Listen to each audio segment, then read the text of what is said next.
All right.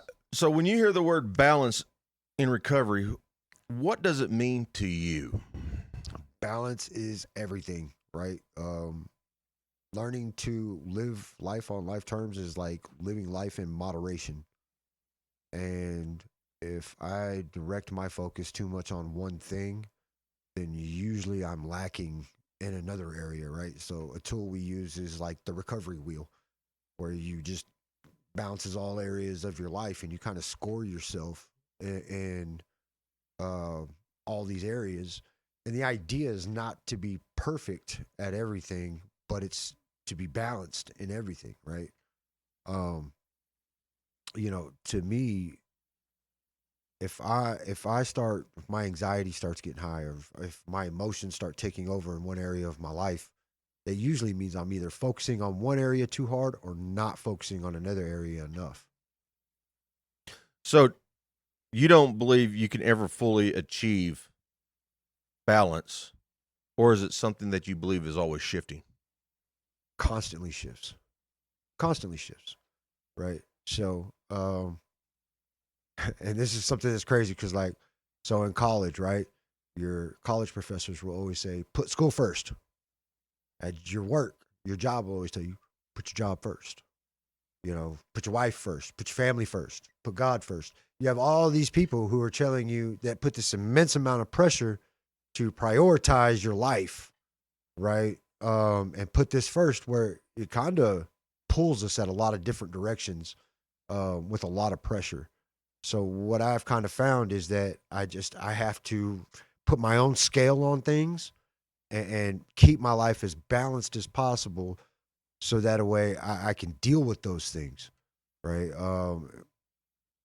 If and if something's getting me out of whack, then I sometimes I have to back off. Like I had to drop algebra this last semester, and it was creating a bad space for me during that time, right? So I had to back off of it until I can get better balanced in other areas of my life, right? Sometimes I have to put certain things on the shelf. So expand on that. How did you decide which priorities to focus on when everything feels so urgent and you felt like you were getting out of balance? So when I'm getting out of balance, that's when complacency really sets in, right? That's when I hit that big red button and I'm just like, nope, I'm not dealing with nothing today. That's when my emotions get the best of me. Um, so balance brings progress, right? When I'm balanced out, I can focus on multiple things. I can move through life fluidly, right? And if I'm not balanced, I can't move through life fluidly. I stall out. I get overwhelmed. You know what I mean? And at that point, I'm done, right? So to me, balance brings progress, and too much focus on one thing brings a lot of complacency. So, what daily practices help you maintain balance in your life right now? Daily practice for one is I got a good support group that um, helps me notice when I'm out of whack, right? And usually they'll throw their opinions out there, which I'm grateful for, right? But I've learned to just kind of look at what people are saying from a growth standpoint. I should, if somebody's willing to tell me about something, then I should be willing to listen and look at those things and not get in my feelings about it, right? But daily practices for me is really just checking my emotions, and anxiety is like a huge one. When I'm feeling super anxious, I I can almost always pinpoint why I'm feeling anxious in that moment, you know, and I have to just kind of put that stuff on the shelf for a while and go to do something else. It's like my wife, right? She knows when I'm anxious because she'll come home from work and the entire house is clean, laundry's done, dishes are done, floor swept and mopped, right? Because when I get really anxious, I have to just kind of put everything down and do something else. How does balance play a role in managing your emotions like stress, anger, and sadness?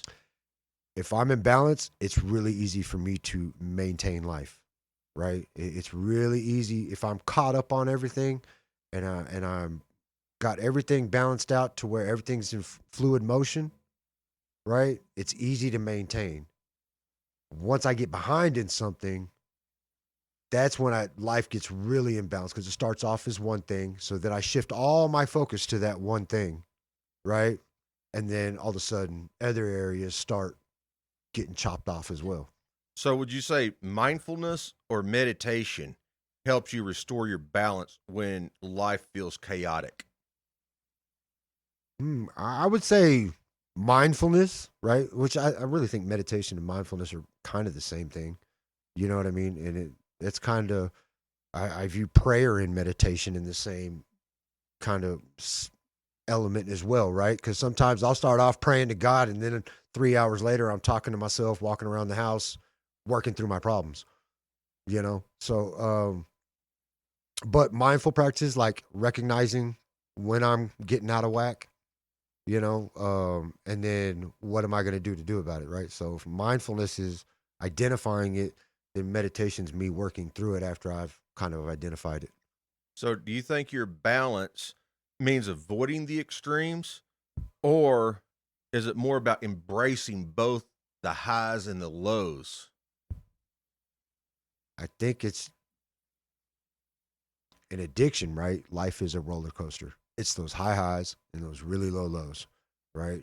So in recovery, my life has been not necessarily focusing on those extreme highs or those extreme lows, but really just trying to find a peaceful median in between, right? It's just, like I said, it's that fluid flow that keeps me in check, right? I don't have to get a huge win every day, but it is important for me to catch a few little wins every day. So, what role does setting boundaries play in creating balance in your recovery? Oh, boundaries. Okay, so boundaries. Well, let's start with people. You could go a lot of different directions with people, right? Um, but um, people for me, like, so in my recovery, I can't get too one sided in it. If I get too one sided, I get unbalanced. So I go to AA meetings, and I've really kind of started checking how many AA meetings I go to, uh, because at times I get too one directional, right? And then I have a conversation with somebody else, and it throws me all off balance when their views don't line up or when my views don't line up. So diversifying that support system, right? Diversifying the people that I hang out with, um, putting myself around healthier people, getting rid of those toxicities. For my first year of recovery, everyone had to go.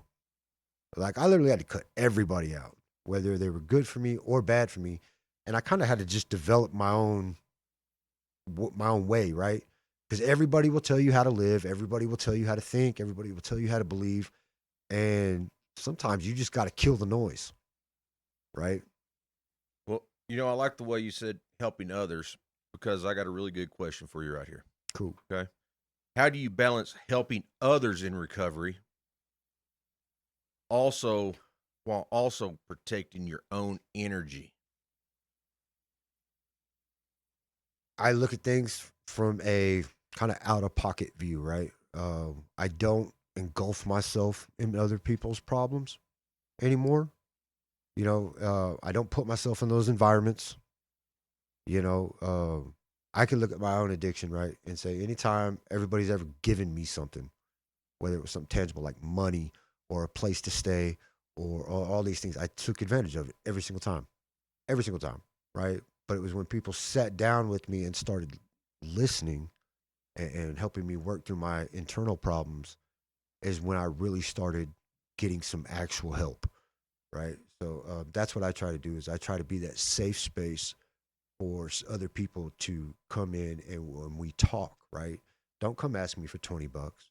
Don't come ask me to change your life, right? But I will absolutely sit there and try to help you come up with the conclusion to how you can fix your life. And I'll walk with you while you do it. So, what's one practical tool you use when you notice yourself tipping out of balance? A lot of times I remove myself from the equation, right? I just completely remove myself from that moment, right? Because um, It's like going to work, right? And you don't want to go to work. It's like you wake up and you're not feeling good, right? And you're just like, man, I just don't want to go to work today.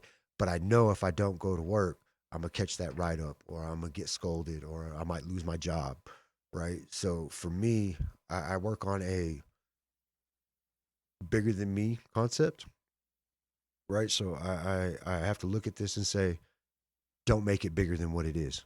It's an 8 hour shift. That's what it is. At the end of the day, I can sit there and say, I don't want to deal with these people. I could throw a big old fit about it, and I could go to work and my day be just ruined, right? Um, or I can just sit there in my head and say, man, just don't make it. It's your job. Go work your shift. Go home. It's 8 hours out of your day. You're not going to do nothing anyway, but sit at home and do nothing. So that's really what I try to do. Is I try to separate my thoughts from what it actually is. So, how does balance shift between early recovery and long term sobriety? There's not a whole lot of balance in early recovery. That's it's a skill you got to learn, right? Getting over those emotions, those traumas, the mental health aspect is huge, and that takes a lot of time, right? So in early recovery, that's going to be your focus. Your focus is going to be how to live with you inside your head, right? Balance, I think, comes a little bit later once you start moving in a direction, right? It's when I add in this element, and then I work that for a little bit, and then I create another element, right? So for me, it was simply coming in and learning to understand myself, and then it's okay. How am I gonna go forward? Well, I decided to go to college, right? So that was an element I added, and then it was stepping into a leadership role in my recovery program that my mentor decided to kind of voluntold me to do. And so I stepped. So that's element, and then my marriage, now my business. So all these little elements kind of unfolds itself, right? So it's just expanding on who you are and learning to balance all those things in a natural order. If someone feels completely out of balance in recovery, what is the very first step you suggest they try? Don't make it too big, man. Don't make it too big. Like, don't make it bigger than what it really is.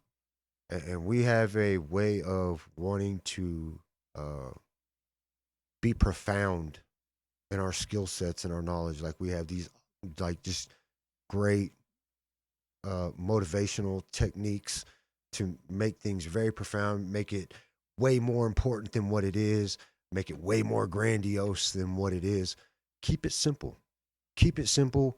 Build yourself up at a pace that you can actually maintain, right? That's not too fast where I'm gonna get ahead of myself or I'm gonna bite off more than I can chew, but at the same time, to where it's not where I'm just sitting on the couch doing nothing, being sad for myself because I don't have nothing, right? So it's just keeping a steady pace that you can honestly with yourself keep up with. And I think that's probably the most important part is not to just bite off of what everybody says, but to develop your own, like learn yourself, learn about yourself and not get ahead of yourself.